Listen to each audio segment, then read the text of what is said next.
Hello. Hello. Hello. How's it going? Pretty good. Oh no, here she goes again. Sorry. That's all right. Burped away from the microphone. You know, I'm sure that our listeners are very appreciative of that. You're welcome, listeners. So, lots of you actually. You guys are great. We love you. Listeners, we love you. If you're hearing this, we love you. We appreciate you. We're glad that you're here right now to share in this joyous and momentous occasion with us today. It's a good day. It is. Just right off the top, I would like to say hello and welcome to episode 48 of We Watch Movies and Then Talk About Them, the only podcast on the internet where we watch a movie and then talk about it. There may be others where other people watch movies and then talk about them, but this is the only one where we do it. My name is Andrew Westonsko. I am the host of this here podcast, joined at my right hand in life and in all things by Becca. Hi. How are you? I'm good. Yeah? Yeah, I am good. That's good to hear. Yep. I'm really excited about that. Good. And to her right and my left, due to the circular nature of our table, is Sid. Hello. How's it going? Pretty good. Yeah? I got to burp again. Oh my gosh. This is why Sid's like, hey, you know what? I'm just going to go get a soda directly before the podcast. I have a huge headache right now, and if I don't get some caffeine in me right now, I will die. My head will explode and blood will go everywhere, and Thom Yorke will just start playing. Wait, like he'll come here to play? Yeah. So we kind of want that then, right? Yeah, I wouldn't mind having a private Thom Yorke concert. I don't want to miss it. Sid, sometimes, I don't know how to explain this to you. Sometimes you have to make sacrifices for the ones that you care about. But maybe instead of your head exploding, it'll just be like the back of your neck gets sliced. Yeah. I'm so not you too can still be fond here. of that either. But we'll just lift your head up so that you so can that you can still see, you can still see see Thom what's Yorke. going on. Yeah. Okay, I'm okay with that one. Okay. Okay, All right. Tommy boy, here we go. No. Today we will be discussing Luca Guadagnino's Suspiria. Suspiria stars Tilda Swinton. And that's it. And Tilda Swinton. And Tilda Swinton. And that. Who cares about anyone else? Yep, a lot of Tilda Swinton in this movie. Yeah, but she's all over the place. Suspiria is a 2018 horror/dance film about horror and dance. And I learned when I saw this that I have a real inclination and affinity towards horror movies that are about dance companies. So I did a quick Google search and found that there's basically just the two. This and Black Swan. So, anybody out there who has more horror movies about dance studios, please send me an email at contact@wewatchpodcast.com with those movies. I would be excited to watch them. Furthermore, this kicks off our final week of 31 Days of October, the 2019 edition. We did it. We made it. We're here. Yep. Look at us go. If you are new to the podcast, this year for 31 Days of October, which is our yearly tradition of watching horror movies the whole month of October, we organized things like a film festival. Each week of the month had a theme. Each week had 4 movies. So, but this week is a shorter week, so it only had 3. Now, this week, we kind of eschewed any topical theme and just went with house picks, meaning that each of the 3 of us chose a movie to watch. And I bet you can't guess which movie I chose for my house pick. What was it? It was Suspiria. Oh, that's why we watched it? Yeah, that's why. Okay. Yeah. That makes so much sense. But yeah, so that was my pick. Becca, what was your pick? The Babadook. The Babadook. We also watched that movie last year. And did an episode on it. Did a full-on episode on it. So, if you're interested to hear our thoughts on The Babadook, we did an episode on it about a year ago. That's crazy. That is weird. That was a year ago. Yeah. Jeez. So, did you think that when we started this that you would be friends with us for that long? No, I didn't even think that when I met Becca in 7th grade. It's like, We just can't get rid of each I other. guess I'll just get rid of her next year. She's still sticking around. And here we are, what, like 15 years later? I don't know. My gosh, I'm so old. No, that's Not it's not 15. Like 15 years was It's like 12. 7th grade was like 15 years ago for me. So it'd be like 10 or 11 years for probably you. 10. Yeah. Yeah. Gross. Ew. What was your pick, Sid? What We Do in the Shadows. Ooh. That movie's so funny. Since we don't have an episode on that, why did you pick that? I was like kind of looking at like horror movies that I love, and like a lot of them were stuff that we watched last year, or it's just like stuff that I guess like people would like pick for our favorite scary movies. And that one is just like it's a light tone. It's like a mockumentary on these vampires, and it's got like Taika Waititi and Jermaine Clement, and it's so funny, but it's also got like this creepy aspect to it, and it's just kind of like a nice way to round out 31 Days of October. Just kind of laugh a little, and yeah. Right on. I think we were planning on watching that tomorrow, weren't we? We're a little bit behind. We've got a few movies to watch. Yeah, we're a couple movies behind. We'll get it done before the end of the week. This year we will watch every movie. Last year we didn't. And Sid isn't watching every movie Nope, this year. I sure am not. Yeah. It's a delight though. That movie's it's so funny. Yeah. If you are behind at all, or you are curious as to what other films we watched for this month, there's a list of all the movies that we watched at 31daysofoctober.com. It's a website I built. Go, Andrew. Yeah. No, I built it, and it's just like it talks about each of the themes, what movies we're watching for each theme, and where you can stream said movies. So yeah, it's kind of cool. Yeah, apart from that, I don't know if there's any other preamble for this one, right? I'm stoked to get into it. Let's do it. I'm actually a little bit not stoked to get into it because I'm not sure what score I'm going to give. Ooh. I haven't decided yet. Well, you have like an hour to decide. I know. It's going to be tough, though. This is going to be a tough one, guys. I guess spoilers from the outset. Suspiria was my favorite movie of last year. What just happened?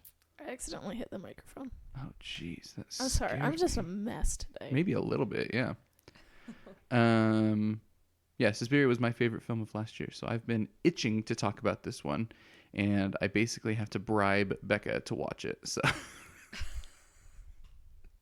so here we are, finally. And now I will never have another excuse to get her to watch it ever again because That's I already true. used my birthday and I already used the podcast. So we'll So figure now it I out. never have to watch it again. We'll figure it out, though. Let's jump right in. Here's how it's going to work. We're going to go over our hot takes, some quick opinions, after which we will dive into our in-depth discussion. Following that, we will have Trivia Sid. Sid read the entirety of this movie's IMDb trivia so that you don't have to. And she picked out the best of the best. After that, we will assign a score out of 10, at which point this movie will be ranked on the Weston scale, which is the only definitive way to rank movies on a scale of 1 to 10. It is the end-all be-all, the ultimate authority on how good a movie is. Forget your Rotten Tomatoes. Forget your IMDb's. Throw it out the window. You don't need it. You don't need it. Just us. All you need is the Weston scale. So, sorry we only have ratings for 50 some odd movies. Everything else, you're on your own. Yeah, but hey, if you want to see where something stacks up on the Weston scale, maybe there's a way that you can let us know, like emailing in to contact@wewatchpodcast.com with your suggestions for us to cover, or sliding into the DMs on Instagram or Facebook. We do actually take listener requests. We absolutely do. A couple times. Yeah, for sure.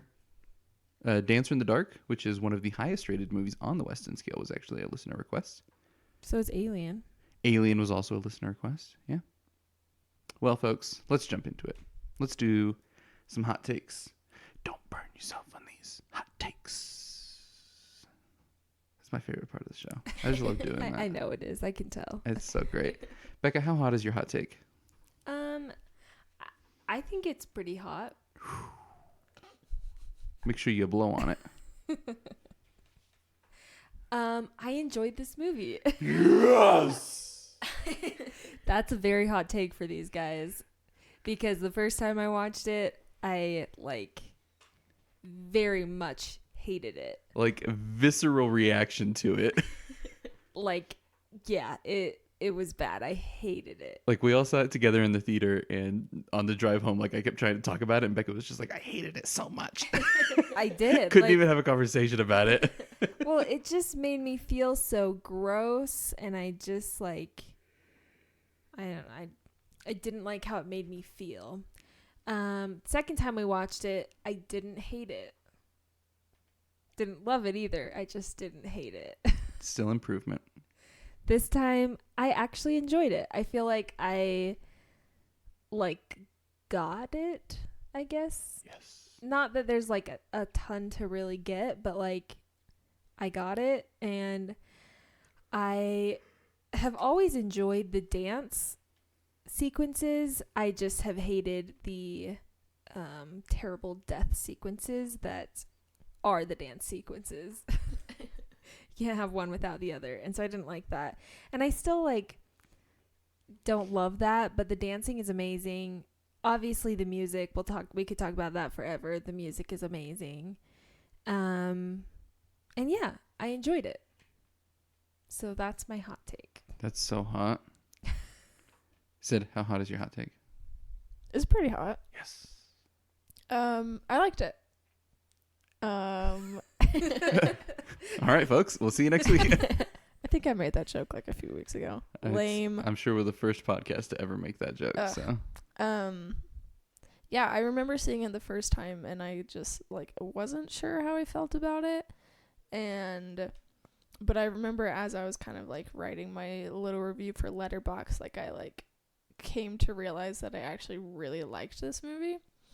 And yeah, I just reread my review, and I stand by the music is great, the cinematography, the sound design, it's all so great, and it works so well together. Oh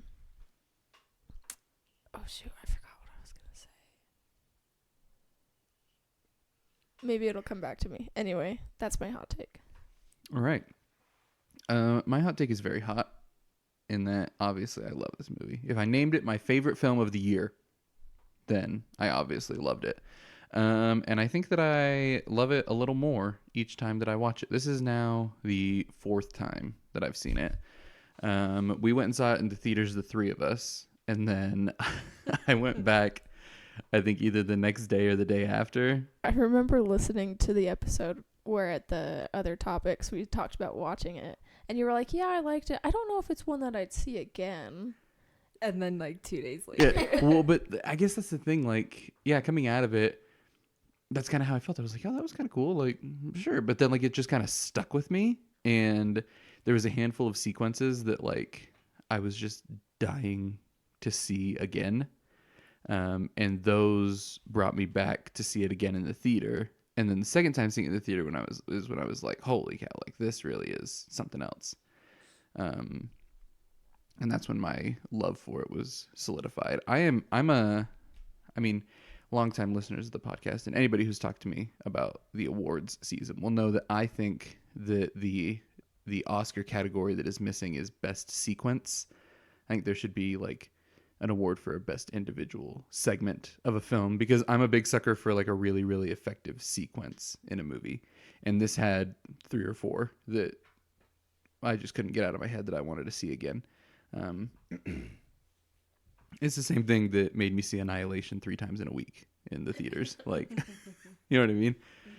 Some movies just have such effective sequences, and they translate so well specifically to the theater atmosphere. That was really the thing with Annihilation is I was I know I'm going to buy this, I'm going to watch it at home, but it's never going to be the same as seeing in the theater, so loud and huge and all that kind of stuff. But that's another movie. We have an episode on it, and it's great. But yeah, this one, big fan. Love this movie so much. It has not even just for a horror movie, but like my favorite score in recent memory. I'm trying to think of movie scores that I actually listen to independently of the movie. Like I sometimes listen to Blade Runner 2049 because some of those like big droning synth tracks are just really good. But like as far as just putting it on as an album, I think this is the only one that I currently am frequently listening to. Swiss Army Man. I listen to that one a lot. That's a great one. That is a I great was just gonna soundtrack. say that. Mm-hmm. But yeah, this is a good my one. opinion. In my opinion. Well, I'm jumping in and sharing my opinion. In my opinion, you're all wrong. The greatest soundtrack ever is Shrek 2. All right?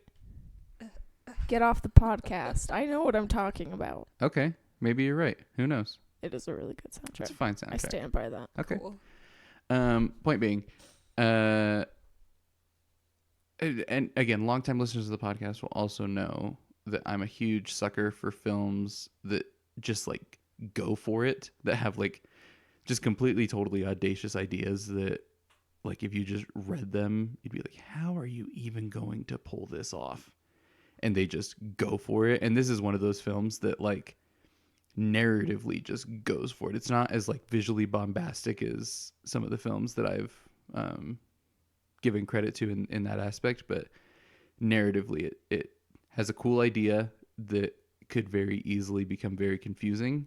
And I think that that's probably the biggest drawback of the movie, is that on the first watch, at least, some of the narrative doesn't totally connect. But we can get into that. Point being, I love this movie. I want to watch it again. Like right now.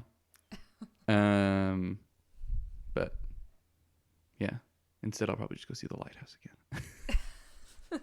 We'll talk about that in other topics. But yeah, let's dive in. Okay, I want to talk about your point that you just brought up with the narrative a little bit. This is going to touch on a couple different things, but I just want to explain why I think I hated it so much the first time and enjoyed it now. And I didn't want to share it before because it's like got a lot of spoilers and whatever. Anyway, so one thing that Andrew and I talked about after the second time I watched it with him, was that on your birthday? That's correct. Yeah. Is how, wow, I just forgot all of their names. Susie. Yeah. The main character. Yes, the main character. How when I first watched it, it felt like she was just being like taken over by this demon who was Mother Susperiorum, and like I was like watching this process of like this innocent young girl being like taken over by this demon, and then the company being taken over by that demon, I guess. And that's how it felt, and that's why I didn't like it so much. And then after the second time watching it, Andrew mentioned that he thought she was Susperiorum her whole life. Mm-hmm. And this time watching it, I like totally picked up on that, and I totally agree with that. As far as the narrative goes, that Susie is Susperiorum and always has been. She just didn't always know. And I think that the camera work adds a lot to that, especially in the beginning.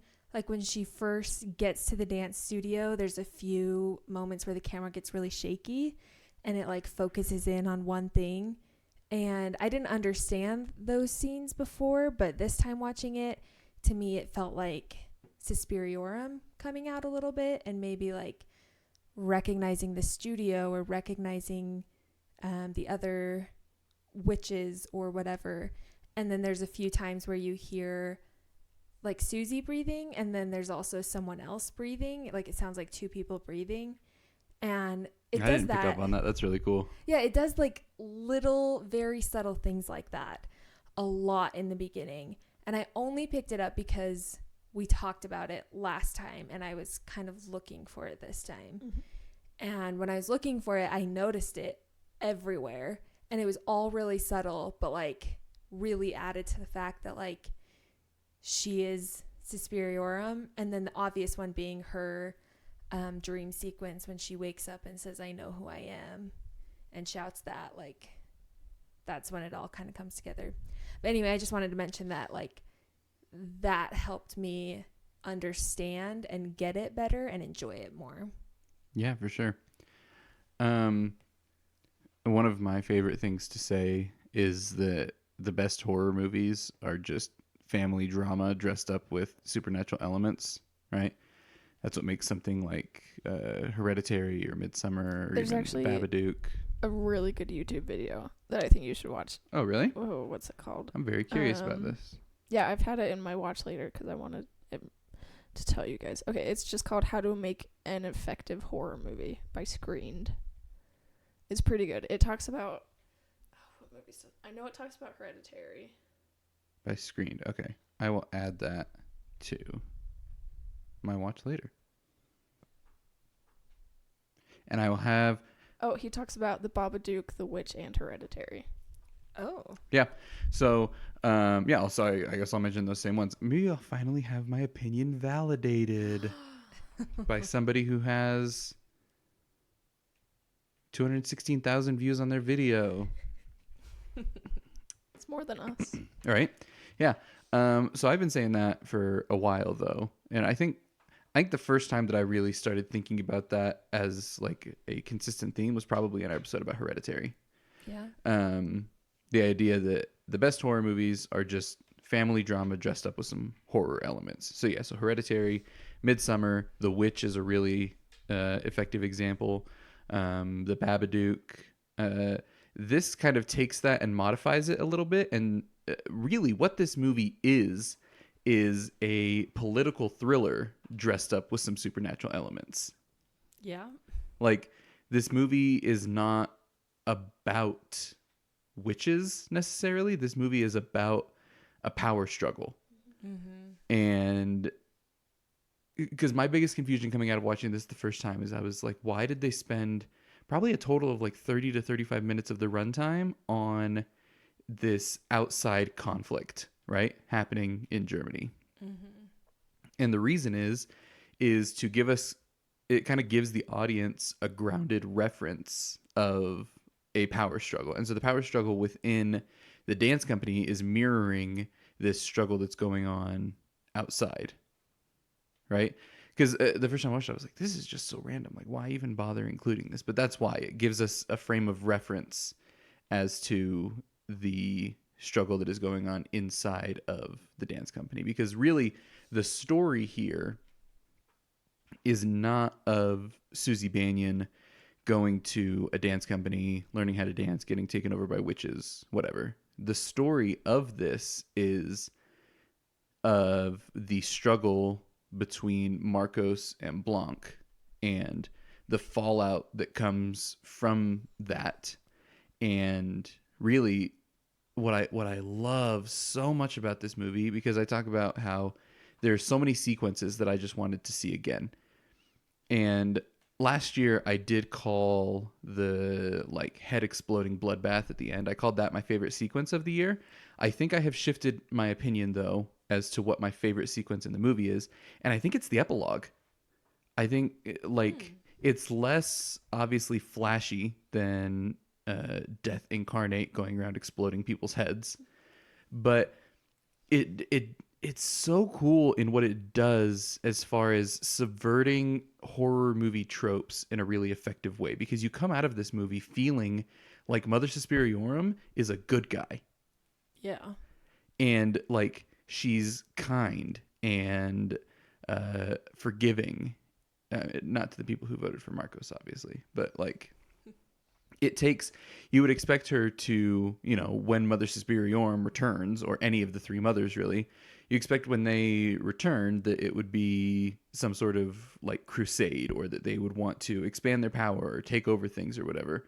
But really, the reason that Mother Suspiriorum even comes is because Marcos has so perverted the ways, like the methods and the ways that Suspiriorum established, that she basically needs to come to get things back on track, right? Like that's the whole purpose of Suspiriorum. It's not to, or like that's the whole reason that she returns, so to speak, is because she needs to get things back on track. It's not to, And I guess that's where it leaves some ambiguity because we don't know what on track is. But I get the impression that she's not pleased with them sacrificing young girls to their own vanity, basically. Yeah. And so you would expect that when one of the three mother witches returns, that she's going to be evil and all these things, but she's not. And like I said, I think that's such a cool way to subvert our expectations when it comes to horror movies and specifically movies about witches. Well, I think it's kind of like she's still like scary. She's a witch. Oh yeah, she's terrifying. But she's like taking down these people that we've seen as the bad guys throughout the whole movie. All these witches who are supporting Marcos and like supporting just like sacrificing girls and like being nonchalant about it. So I think it's like she's still a bad guy, but she's like lesser of two evils, kind of. Yeah.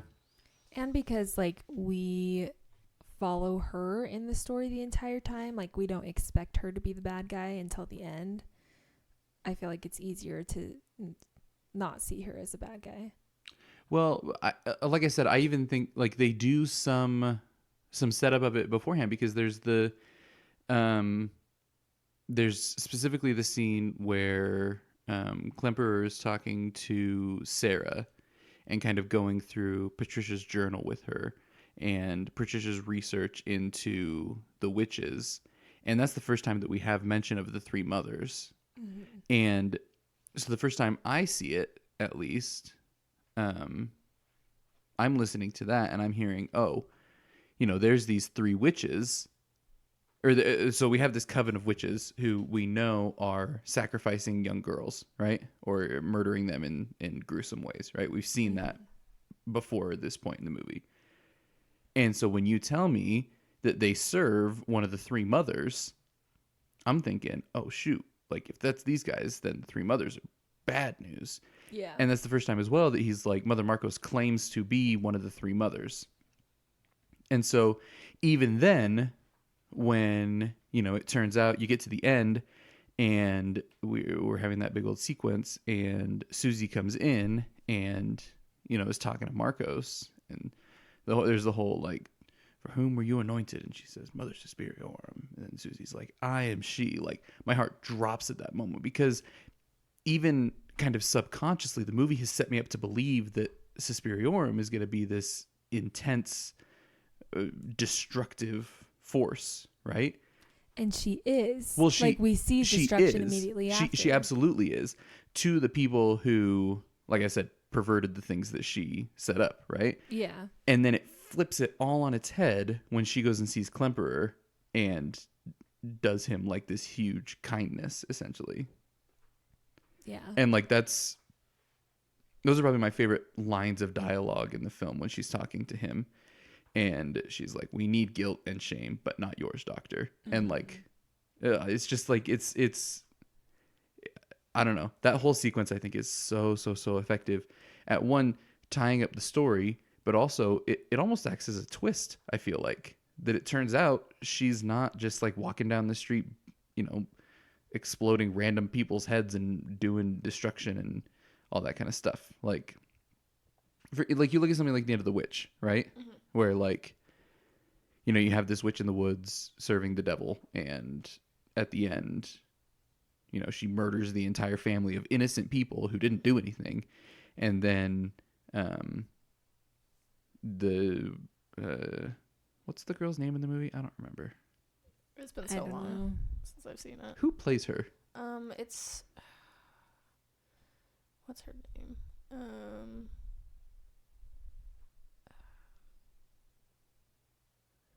Anna Taylor-Joy. Anna Taylor-Joy, that's right. She plays Thomasin. Thomasin, that's right. So Thomasin essentially sells her soul to the devil because she's been broken down. Also, sidebar. Mm-hmm.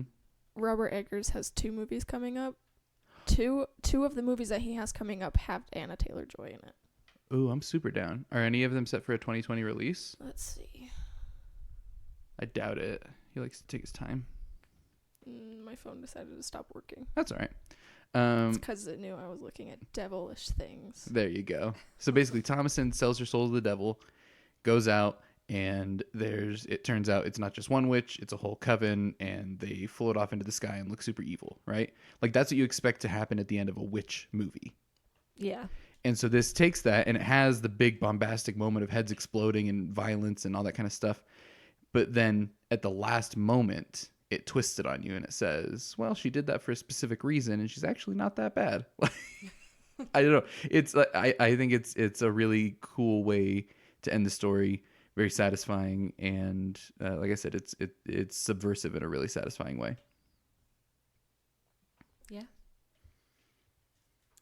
Well, and it never even explains the purpose of the coven. Like, are they just witches that are witches and they don't really do anything, just dance? I think so. Or, yeah, so it's like, well, that was the sense that I got as well. It's not like they are going out murdering people or being evil just to be evil, but they just want control over the dance studio. Yeah.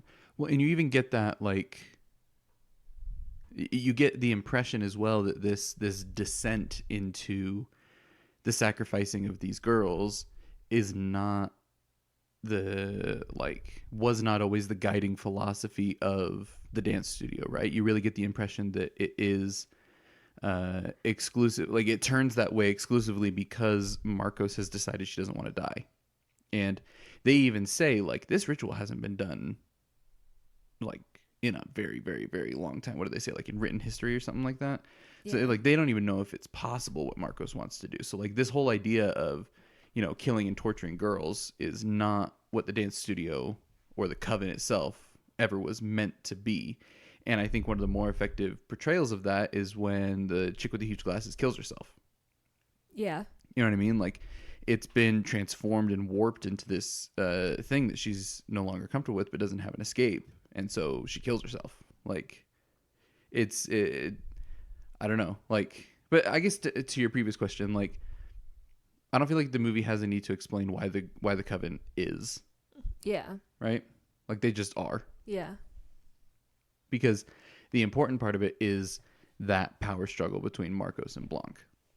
Yeah. But yeah, I think that's why the end comes off the way it does, though, is with Mother Suspiria, where I'm not feeling like this awful person, but she just wants to get the dance studio back the way it should be and the coven back to doing what it should be. Well, and maybe, I mean, thinking about it now, maybe the point of the coven is to give a group of women some autonomy. Like that's one of their biggest focuses as kind of they discuss their philosophy in bits and pieces. Like a lot of their guiding principles are based on, you know, women having financial, she specifically mentions financial autonomy.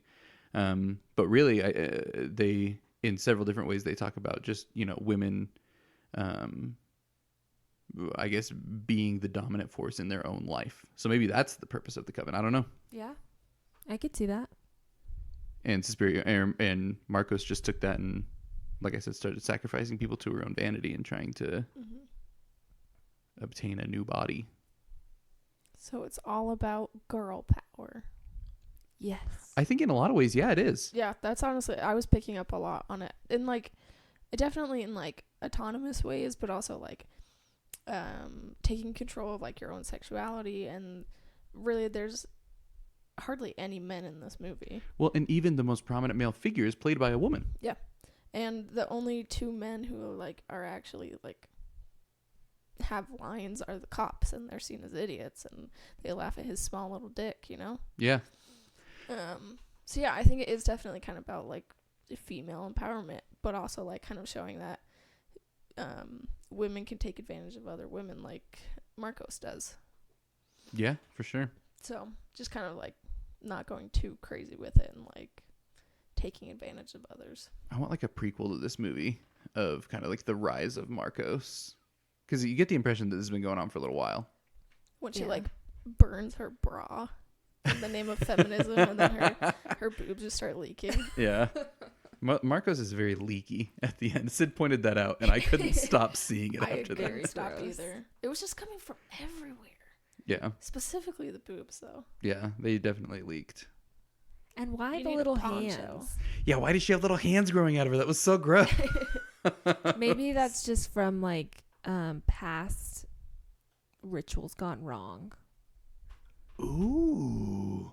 Like she like sort of transformed, and that's why she's like still alive but shouldn't be, because like they keep doing something and something happens but not the way it's supposed to, so she keeps getting more gross. I really like that idea. Because there were, even when Sarah went down and found Patricia and Olga, there were a couple other bodies down there too. And they that were weren't like either of them. missing limbs. Yeah. Too. That's a super good point. Huh. So maybe that's why. Huh. And it's not just Patricia and Olga that have, Mm-hmm. There were like other ones. yeah. Yeah. So yeah, I mean, just to kind of close up the topic on the narrative, I love that the movie kind of has the guts to go for, its actual main narrative is not involving the protagonist. Basically, like it's the main and most compelling narrative of the film is happening behind the scenes, Mm-hmm. and we are just witnessing it in the same way that the protagonist is, and that we're getting it piece by piece, right? Mm-hmm. But the movie does really it sets up kind of those two parallel narratives really effectively. One being the story of Susie, and the other being the story of the coven. You have the intro with Patricia, which I love because I love movies that manage to. There's Dave Chappelle does a bit on one of his Netflix stand-up specials that he basically comes out and he's like, I am the best stand-up comedian alive. And he's like, and I'll tell you why. He says, because I will tell you the punchline of my joke right now, and when I get to it, you will still laugh your ass off. And so he tells the punchline to the joke, and then he starts the joke and gets the punchline, and it's hilarious. And I see this as kind of an analog of that. Like, from the outset, Patricia is like telling you everything that's going to happen, basically. And it still manages to be really tense and compelling throughout. So that's one. Two is then we get the setup of Susie, right? We get the incredible credits sequence of the Thom Yorke song over the images of Susie's house with her mom dying, and that great little plaque at the beginning that's hanging on the wall. It says, Oh yeah. what does it say? Like a mother is someone who can take any place, but whose place can never be taken. Mm-hmm. I love that. Oh, I have a Go for it. question about that.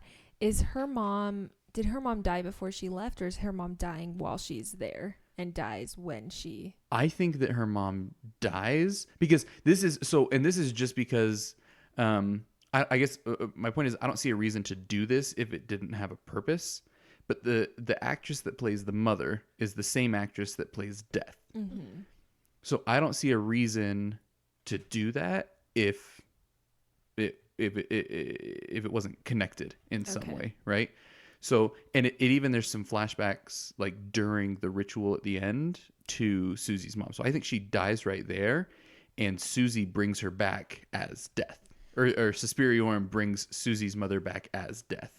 That's kind of what I was thinking this time around. I hadn't thought it before, but even Mother Marcos says something to Susie, something along the lines of, like, you have to kill your mother. Yeah, She doesn't like, say forget. kill, but she has She something said- about you have to. Like, what's the word that she uses? You have to, like, forsake. Denounce? You have to forsake. Did she say denounce? I don't remember if she says. Yeah. Basically, she says, say that she's not your mother and that I am your mother. Yeah.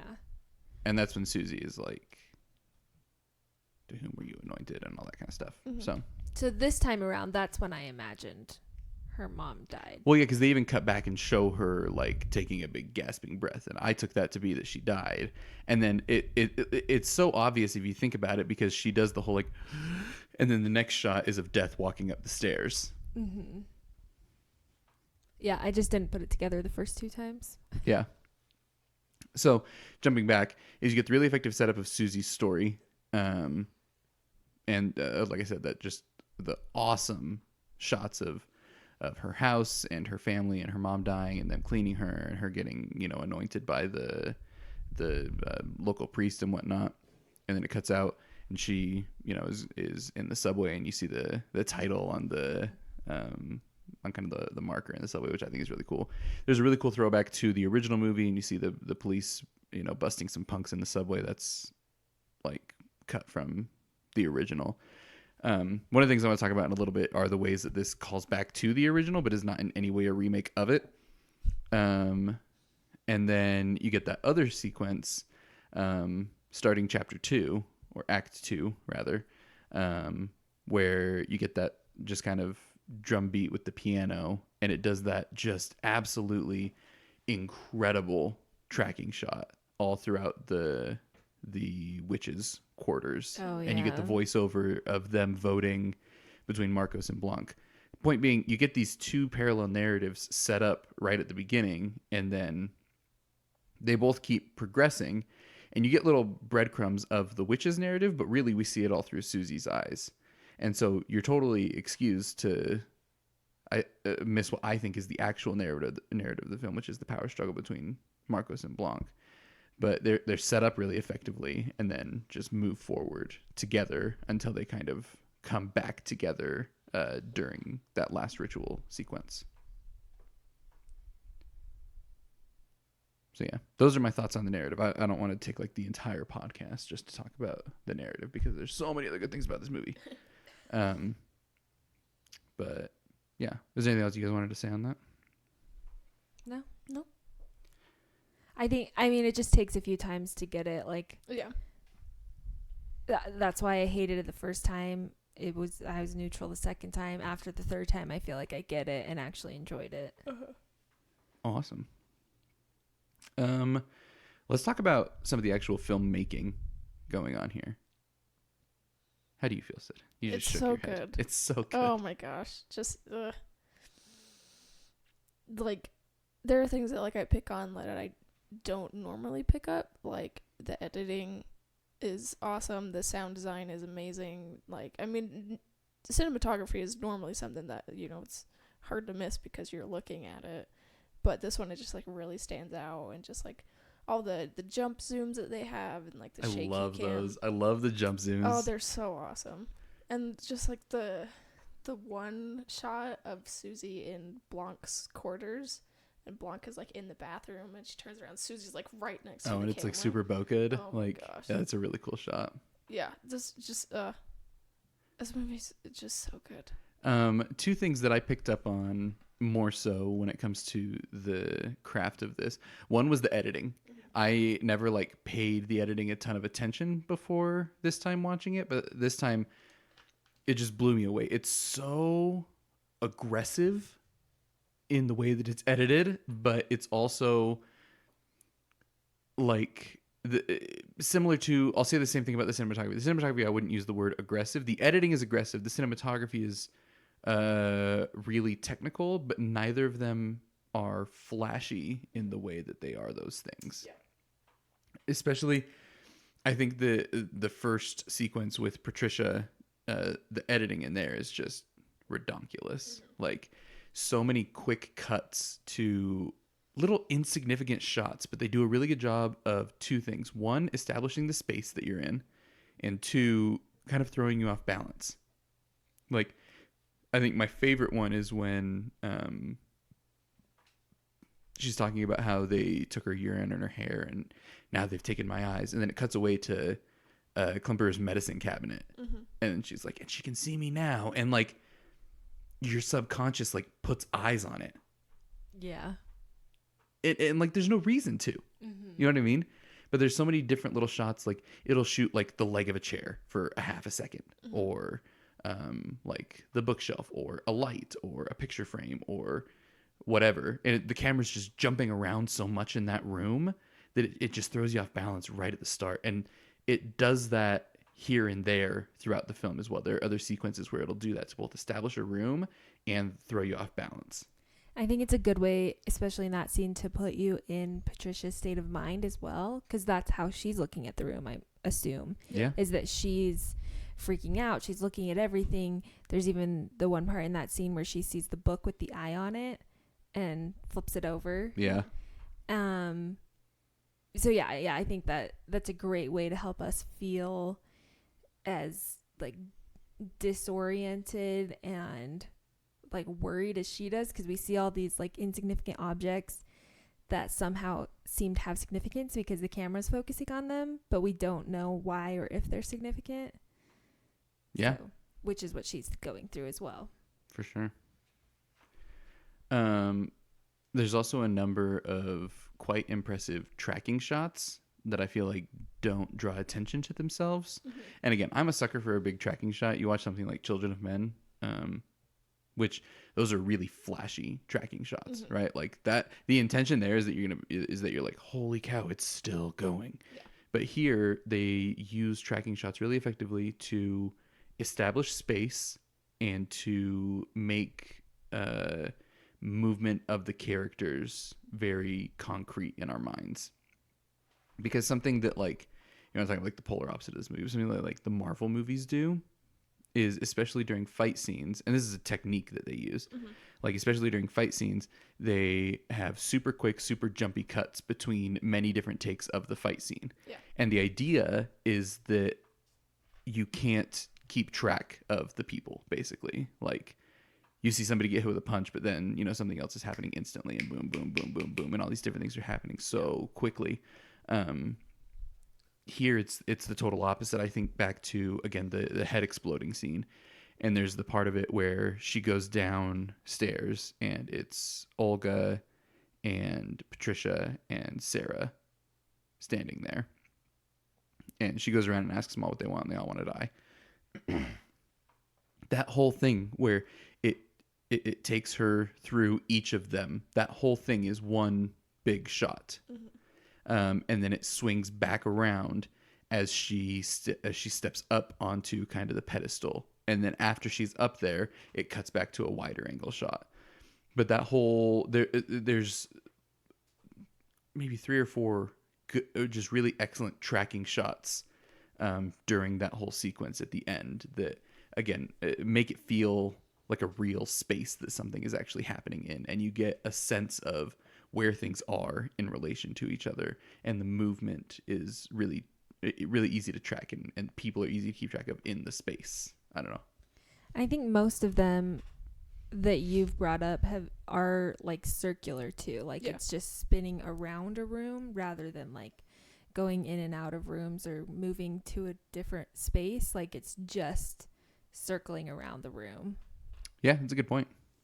Yeah, I think like just the circular nature of it, and like they're fairly close up long shots, but it makes you feel like you're there and that it's all real. Like the one scene where they're all just like improvising and it's just going around the room, like you feel like you're Blanc, just like walking around watching all the girls watching their technique, and yeah, it feels like you're a part of it. Yeah, for sure. We'd be remiss to talk about the editing as well without talking about the dream sequences, which, again, are some of my favorite dream sequences in like any horror film ever. Another thing that I noticed this time around with the dream sequences is, I think it's the last long one, right before Susie yells, "I know who I am." We see Susie again in the dream with Blanc, and she's like covering Blanc's mouth. Yeah.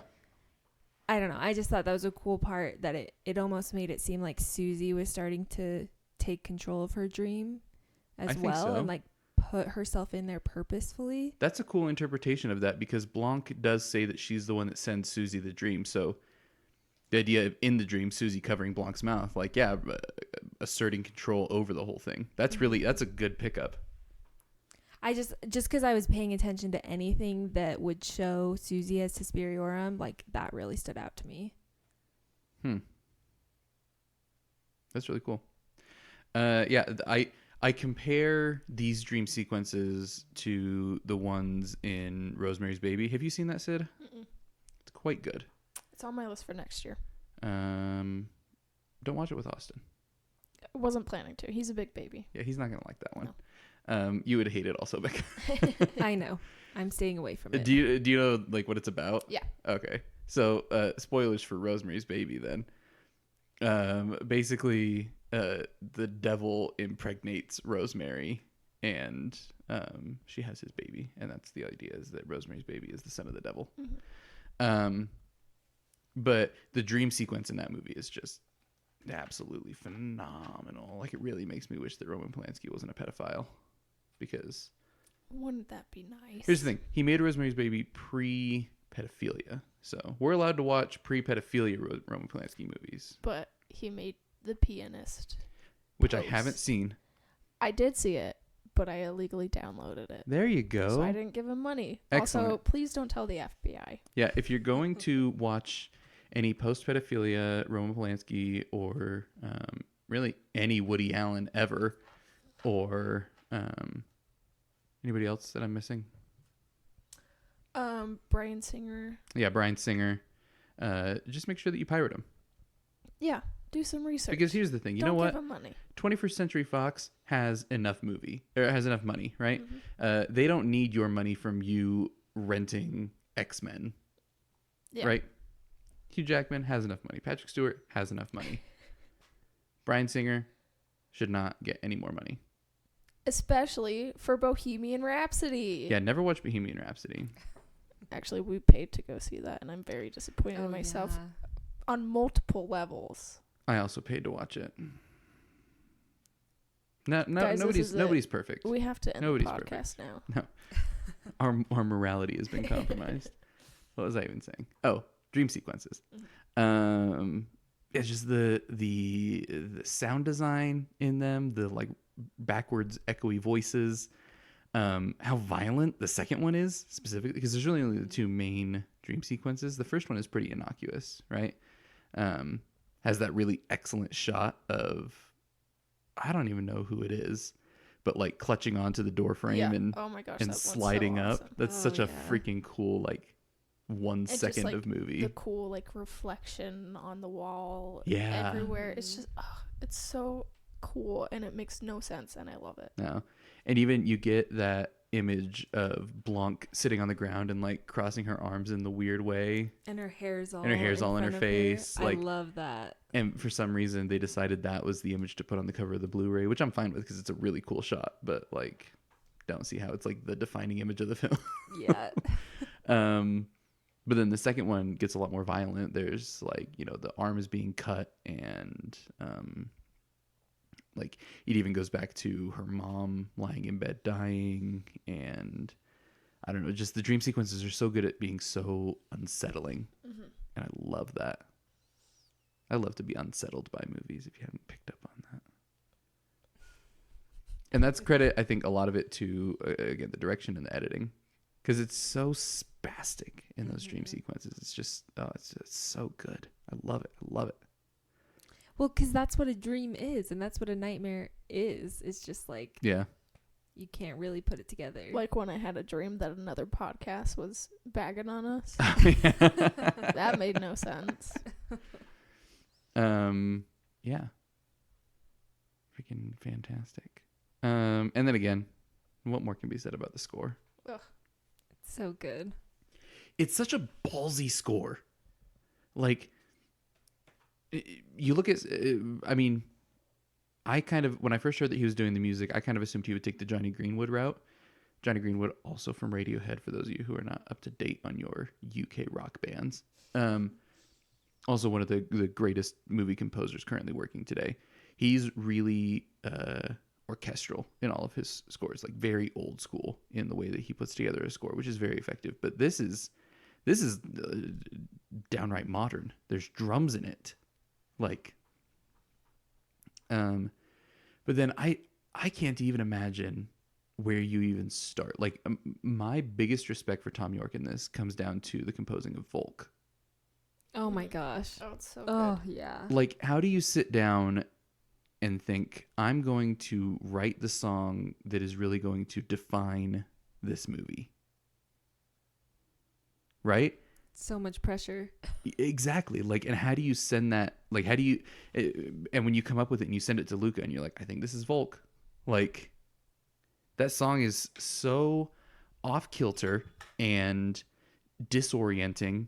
And especially the version that they do, because there's two versions of it, right? There's like just the piano version, but then there's the version they do when they actually do the performance, and it brings in like the steel drums and then just the acoustic drum kit. And like but the drum kit is almost like a break beat where it comes in for a second, then it stops, then it comes back in for a second and it stops, and it comes back in for a second and it stops. I keep punching my water bottle. But it's just so effective in just being so weird. Yeah. Well, and it's so much a modern dance song. Like if you go to any modern dance concert, that's similar to what the songs sound like, just like sounds that are the same sounds for a really, really long time. Well, and since it came out, how many companies do you think have done dances for it? It seems like it's tailor made for that kind of thing. Oh yeah. Yeah, It's like you perfect. wouldn't go to like a modern dance show and they'd be dancing to like Lady Gaga or something. It's gonna be like the weirdest thing, but also like it's also got like a weird calming element to it. Yeah. Where it's like It's very smooth. it is very smooth, but like there's like weird elements that kind of just like creep you out a little bit, unsettle you, and it's I think it's like great for the whole movie because like you know that like something wrong is happening, but like also at the same time this music's playing and like it's kind of just like, oh, this is nice, and then there's heads exploding everywhere. And Well, that's the other comment I want to make on the soundtrack is just the range of it, right? You have everything from Volk to Unmade, which Unmade is the song that plays during the head exploding part. Like, and again, it's just such a ballsy decision to put like what could essentially be a Radiohead song over these images of her just going around exploding people's heads. Like, you would think that would be a time to put in a big horror score, right? Because it almost, like at first you might think it would make it less creepy, but it almost makes it more creepy. Yeah. And when you listen back to the soundtrack, you have like The Hooks, which is a great song. So you have everything, like I said, from Volk to Unmade to I don't know all the names of the tracks, but the one that plays when you're getting that tracking shot through the witch's house, and it plays again later as well. That one plays twice. And then there's the one with, I forget what it's called. The one that's the intro where it's like playing over Susie's house, like dun, dun, dun, dun, dun, dun, dun, dun. like in the beginning, Yeah. I think that's Unmade too. It's not. It's not. Because Unmade is more like the bouncy piano, like Right. I don't remember what it's called, but yeah, like the range that he goes through in the soundtrack to create different moods at different points is just really, really, really satisfying. I think that was just called Suspiria, Oh, okay. the one at the beginning. Okay. Oh yeah. So, yeah, The Jumps is a great song. Yeah, it's a fantastic album to go listen to. It's on Spotify and every other major music service. You should definitely listen to it though, and I'm sure that I will be for the next few weeks because that's what always happens when I watch Suspiria. But I think that's, I mean, just to kind of round out my thoughts at least, is all of these different elements that seem to be coming from completely different places, right? You get this really aggressive editing style mixed with this really smooth cinematography, mixed with this kind of non-traditional narrative,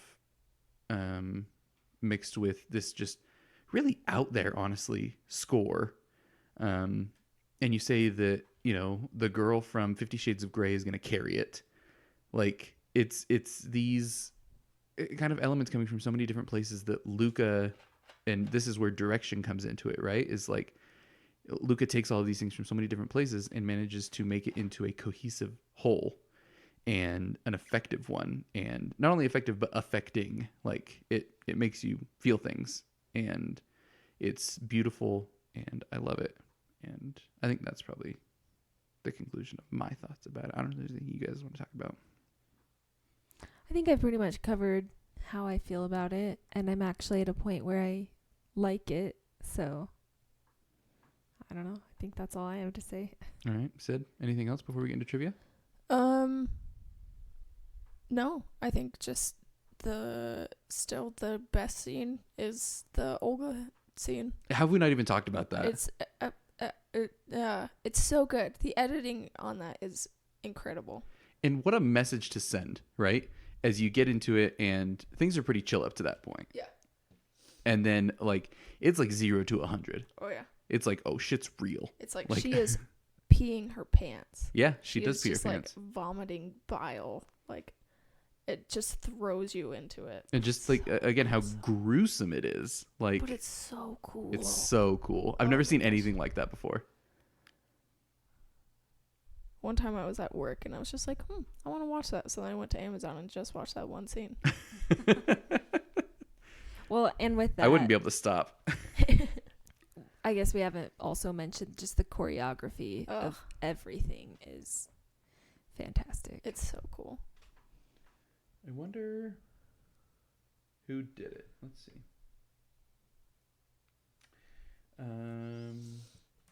Where's the crew? This is fantastic podcasting. Hang on.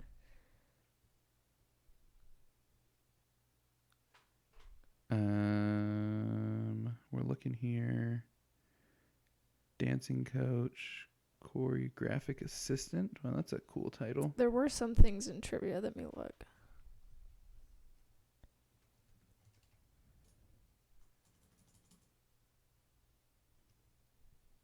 This is so exciting. Oh yeah. Becca, please tell us something from your week to fill the silence. I don't want it to tell. I you can't find something it. I from was my just week. curious what other movies he or she potentially choreographed, but I can't find anything. So who cares? Yeah. Well, if that's it, then we will jump. Ooh, the director specifically thanked Paul Thomas Anderson. We should all specifically thank Paul He did. Thomas Anderson in And every aspect. He also specifically thanked Quentin Tarantino and Edgar Wright. What a team. Also in loving memory of Jonathan Demme, director of Silence of the Lambs. So that's cool. Okay. What kind of trivia do we have here? I don't have too much. Pretty much, the woman who plays Anka, the doctor's wife, as you said while we were watching it, played Susie in the original Suspiria, Jessica Harper. In an interview, Dakota Johnson revealed that the intensity of the shoot had effed her up so much that she had to go to therapy, which I've only seen Wow. it, and I feel like I need more therapy in my life. Yeah. Oh, hang on. I'm going to jump in here. So the person who did the choreography was... Oh, that makes so much sense. What's his name? I just lost it. Damien Gillet. And he also did the choreography for Anima, which is the Thom That Yorke makes a lot of short sense. film on Netflix. That So is such an incredible short film. Oh my god. I still haven't watched it. I really need to. It's very, now that like you said that, it makes sense because it's very much the same style. Great. Kind of just like We should watch thrashing. it. We should. It's only 15 minutes long. Luca Guadagnino began filming this 4 months after finishing work on Call Me by Your Name. Jeez, no rest for the wicked, man. Yeah. Wow. At 2.5 So hours. he started filming. Yeah. Is that what, oh my gosh. At 2.5 hours, this remake is nearly an hour longer than the original. Oh, I'm sorry. Can we really quickly? I mentioned that I wanted yeah. to talk about that, but I totally spaced on it. Yeah, go So for it. there's a couple interesting ways. This is really only like this is a reimagining of the original more than it is a remake of the original. If you have seen it, if you have not seen it, it's quite good and definitely worth watching. It's made by Dario Argento, and I'm no expert on Italian horror by any means, but from what I understand is that his kind of claim to fame is that he makes these really atmospheric, narratively loose, very visually stimulating horror films. And that's exactly what the original Suspiria is. It's very, very, very colorful. The soundtrack in it is absolutely mind-blowing. It is so good. But the narrative on it is even looser than in this one. Like it's like, yep, she's Susie. She likes to dance, and yep, witches. But then like Susie just like goes down to the basement one day and finds Mother Marcos and stabs her and kills her, and that's where the movie ends. Oh, jeez. But yeah, it's quite good. It's very, like I said, very visually stimulating. The soundtrack is mind blowing, and it's definitely definitely worth a watch. Very stylized violence and gore. But so a handful of the ways that it calls back to the original is, like I said, that scene at the beginning where there's the punks in the subway. And then I think that the thing that they most were able to adapt from the original is the look and feel of the dance studio.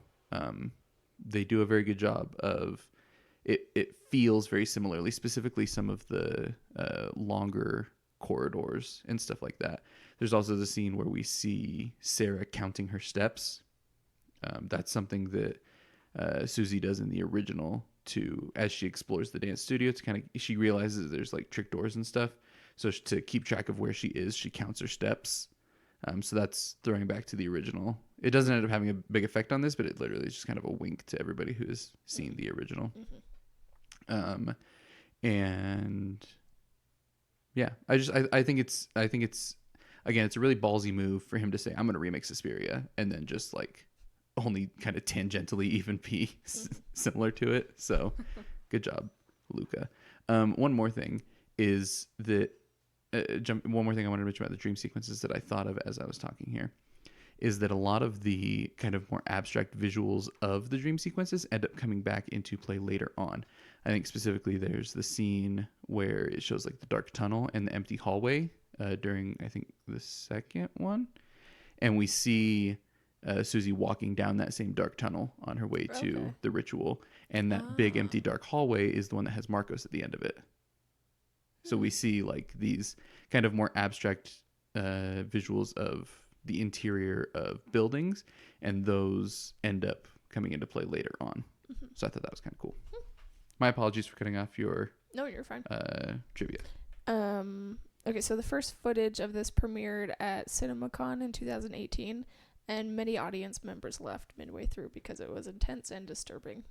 Jeez. So it makes sense. Yeah. So this movie was actually in development from like the early 2000s.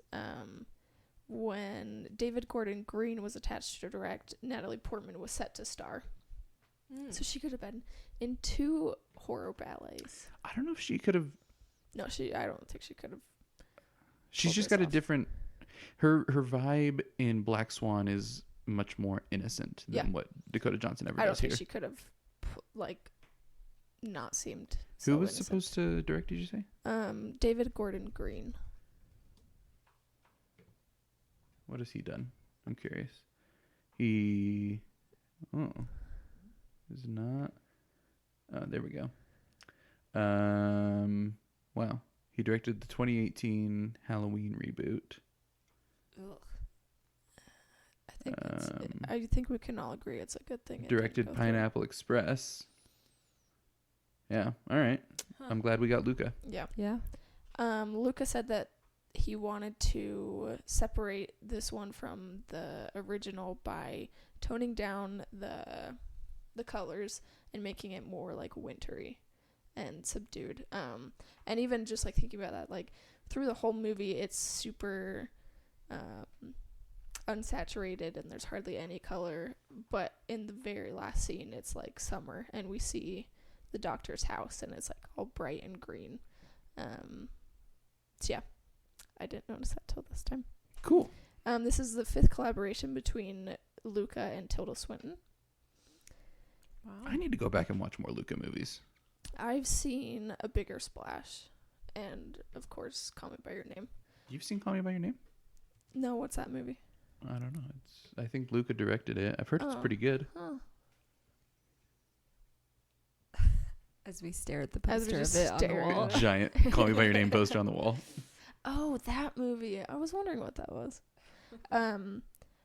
So Dario Argento, he did give permission to remake this, but he was super mad about it because it's not a remake. He said, either you do exactly the same way, in which case it's not a remake, it's a copy, which is pointless, or you change things and make another movie.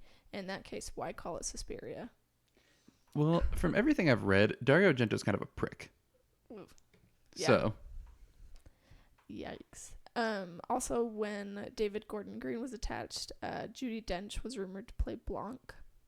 She maybe could have pulled that off. I could see that. Yeah. Yeah.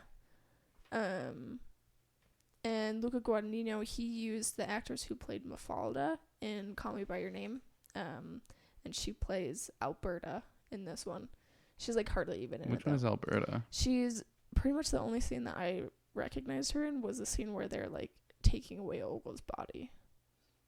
That's the only scene. Luca Guadagnino said this is his most personal movie because of the way that everything started with it. Does it give any? I don't know what does that mean? means. I don't know. All right. So it was kept under wraps that Tilda Swinton played the doctor. They gave like a fake credit to him in the movie, and they even went as far as to saying, like, they didn't do this, but they had a plan to say that he died before the movie premiered. So, like, it would make sense that he's not at the premiere. But then they just decided, like, there were people on set who didn't even know that it was Tilda Swinton. Here's the thing. Wow. I read the Reddit thread on this movie. There were a lot of people complaining, like, oh, it was so obvious. Why couldn't they have just gotten somebody to play him? I freaking had no idea until afterward. Like, I don't know what kind of detective work y'all are doing that you're saying it was obvious that was like, Tilda Swinton. The only thing I would say is the second time around, I can hear her voice. That's what I was going to say. But when you're looking for it, but not. Like, there's a scene where she's completely nude. Like, I don't know if it's her in just, like, a nude suit or if, like, they superimposed her head. But you can't tell. Yeah. And it's... What are they talking about? Yeah. The dance hall mirrors with Olga is said to have close to zero CGI. Wow. What? Yeah. I figure, like, watching it, CGI was probably used in, like, her face, like, when they, like, show her jaw, like, moving. But Elena Fokina is a trained contortionist and a ballet dancer. Wow. And has hypermobility in her joints. I would have bet you money that was Elizabeth Olsen in some makeup the first time I saw this. It took about 5 hours to fit Chloe Grace Moretz and Elena Fokina in their decomposition makeup for the finale. Oh, jeez. I can't even imagine how long Tilda Swinton was in makeup for the old man. Oh, my I have no gosh. idea. And for Marcos. Yeah. Ugh. So good. And then despite being top billing, one of the top billing, Chloe Grace Moretz is only in about 6 minutes of the movie. I do have to correct you there. Chloe Grace Moretz. Oh. It's just... Oh, you're right. It was bugging me. Yeah, I was about to say, I don't know why she gets top billing. Yeah. Even over Tilda Swinton. Really? Yeah. Huh.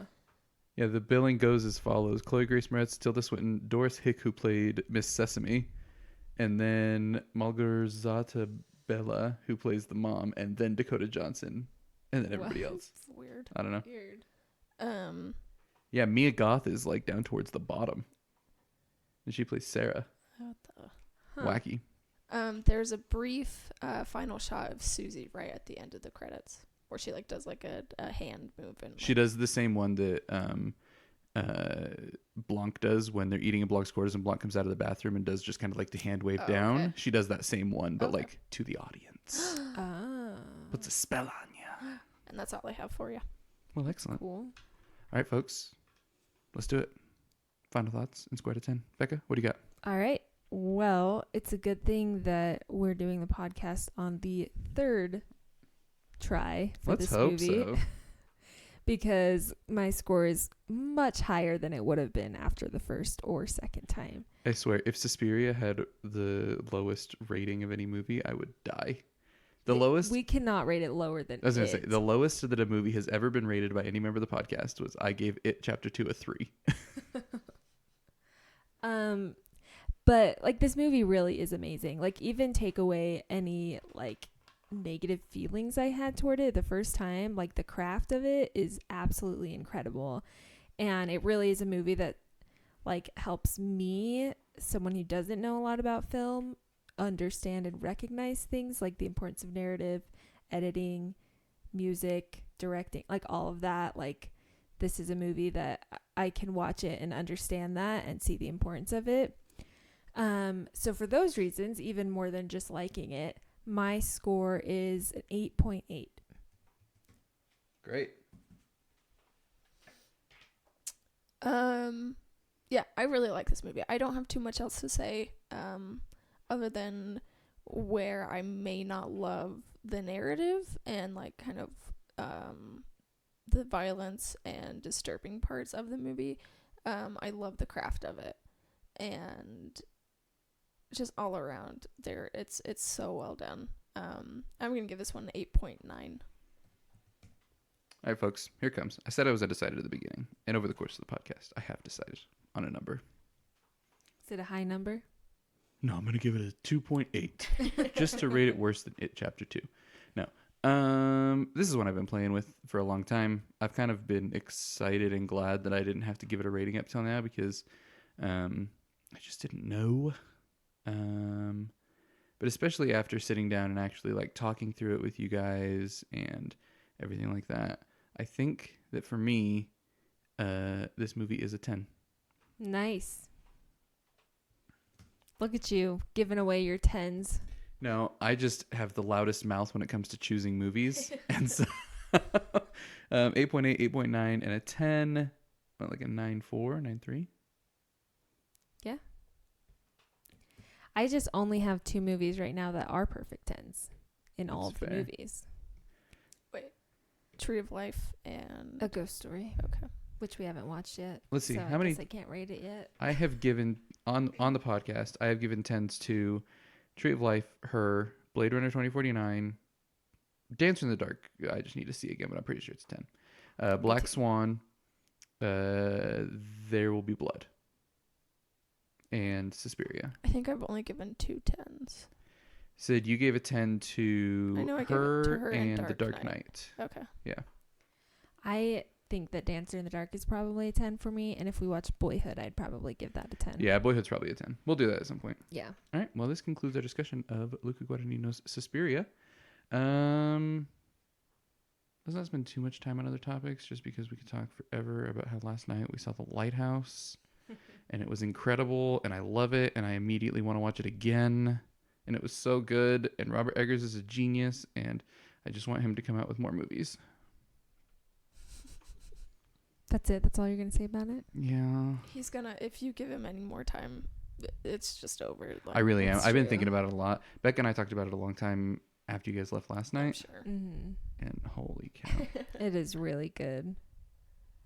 Couple of small things. We watched a bunch of horror movies. I watched Kill Bill parts 1 and 2. Oh, what'd you think? I loved them.